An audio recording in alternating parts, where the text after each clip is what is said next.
काम तो ऐसे चला रही है जैसे तेरे पापा ने हमें यहाँ कोई दुकान खोल कर दी हो। बेटी तो दी है ना, अब उसे थोड़े गोलगप्पे तो आप भी खिला सकते हैं ना। अरे देखो तो जरा, नाच पीटे गोलगप्पों के पीछे कैसे कैंची की जैसी जुबान चल रही है इसकी। देखिए मम्मी जी, आप भले मुझे कुछ भी बोलिए, लेकिन अपने गोलगप्पों के लिए मैं कुछ नहीं सुन सकती। हाँ। अरे मैं तुम्हें गोलगप्पे खिला दूंगा, थोड़ा सब्र तो करो। पिछले 7 दिनों से सब्र ही तो कर रही हो ना। अरे गोलगप्पे ही तो हैं, इतना बेचैन क्यों हो रही हो? आ जाएंगे। सुनो जी, हम लड़कियां पति के बिना रह सकती हैं, पर गोलगप्पों के बिना नहीं, कभी नहीं। वो मेरा पहला और आखिरी प्यार है। निहारिका की बात सुनकर उसकी सास और पति सिर पकड़कर बैठ जाते हैं। जिसके बाद राम गोलगप्पों का इंतजाम करने घर से बाहर चला जाता है। कुछ देर बाद वो गोलगप्पे लेकर घर वापस आता है, जिन्हें देखकर निहारिका सारे काम छोड़कर खुशी से भागते हुए राम के पास आती है। तुम आ गए? इतनी देर क्यों लगाई? पता है ना मैंने तुम्हें कितना मिस किया। अरे थोड़ी देर पहले ही तो घर से गया था। क्या तुम? अरे मैं तो अपने गोलगप्पों से बात कर रही हूँ, तुमसे नहीं। निहारिका का गोलगप्पों के लिए ऐसा प्यार देखकर राम हैरान रह जाता है। अब वो गोलगप्पों को प्लेट में अच्छे से सजाकर उन्हें खाने बैठती है, लेकिन पहला गोलगप्पा खाते ही वो गुस्से में प्लेट खिसका देती है। ये कैसे घटिया गोलगप्पे उठा कर ले आए?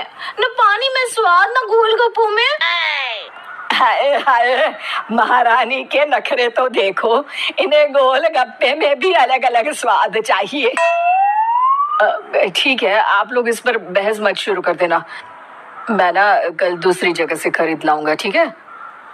अगले दिन राम निहारिका के लिए गांव में दूसरी दुकान से गोलगप्पे खरीद कर लाता है, पर उसे वो भी पसंद नहीं आते। जिसके बाद बहुत दिनों तक यही सिलसिला चलता रहता है, जिसमें राम अपनी पत्नी के लिए दूसरे गांव तक जाकर वहां से भी गोलगप्पे खरीद कर लाता है, पर निहारिका को कहीं के कोई भी गोलगप्पे पसंद ही नहीं आते। तुमको तो अच्छे गोलगप्पे की पहचान करना आता ही नहीं है। तुमको गोलगप्पे का प्यार पता ही नहीं है, तुमसे कुछ होता ही नहीं है। अरे तुमसे बहुत होता है तो तुम खुद कर लो ना। सास की बात पर निहारिका बैग पैक करके घर से जाने लगती है, जिस पर राम उसे रोकते हुए कहता है, अरे इतनी सी बात पर कोई घर छोड़कर जाता है क्या? मैं कल शहर जाकर तुम्हारी पसंद के गोलगप्पे ले आऊंगा, ठीक है? आपको कहीं जाने की जरूरत नहीं है, मैं शहर चली जाती हूँ और घर छोड़कर नहीं जा रही, गोलगप्पे खाने जा रही हूँ।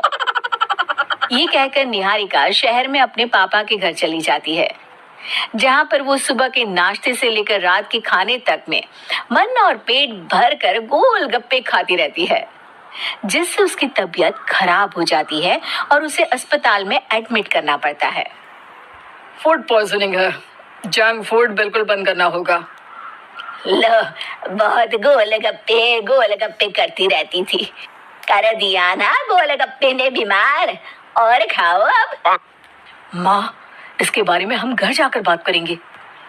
कुछ दिनों में निहारिका ठीक होकर अपने ससुराल वापस आ जाती है, जिस पर एक बार फिर सास बहू की नोकझोंक शुरू हो जाती है। अब थोड़े दिन अपने प्यार से दूर रहना, नहीं तो इस बार सीधा भगवान के घर पहुंच जाओगी। इस बार सास की बात का कोई जवाब दिए बिना निहारिका अपने कमरे में चली जाती है। बीमार होने की वजह से निहारिका गोलगप्पे तो खा नहीं पाती, लेकिन अभी भी उसके मन में हर वक्त उन्हीं के ख्याल चलते रहते हैं। हाय मेरे प्यारे गोलगप्पे, इस कलमुए फूड पॉइजनिंग ने मुझे मेरे प्यार से दूर कर दिया।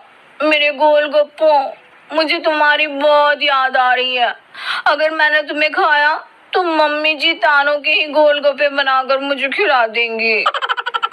एक दिन निहारिका अपने चेकअप के लिए डॉक्टर के पास गई, जिसके घर से निकलते ही राम रसोई में जाकर कुछ करने लगता है। शाम को निहारिका के घर वापस आते ही उसकी सास कहती है, शक्ल से तो लग रहा है कि डॉक्टर ने थोड़े और समय तक गोलगप्पे बंद कर दिए। अच्छा है, कम से कम अब हमें पूरा दिन गोलगप्पा पुराण तो नहीं सुनना पड़ेगा। सास की बातें सुनकर निहारिका चिढ़ते हुए अपने कमरे में जा रही होती है। तभी राम गोलगप्पों से भरी एक बड़ी प्लेट लेकर उसके सामने आ जाता है, जिन्हें देखकर निहारिका का चेहरा खिल उठता है। ये मैंने तुम्हारे लिए बनाया है। तुम्हें अपने पसंद की चीज खाने से कोई नहीं रोक रहा। जितना खाना है उतना खाओ, लेकिन उससे खाने की एक लिमिट होनी चाहिए। हाँ बहू, किसी भी चीज की अति हमें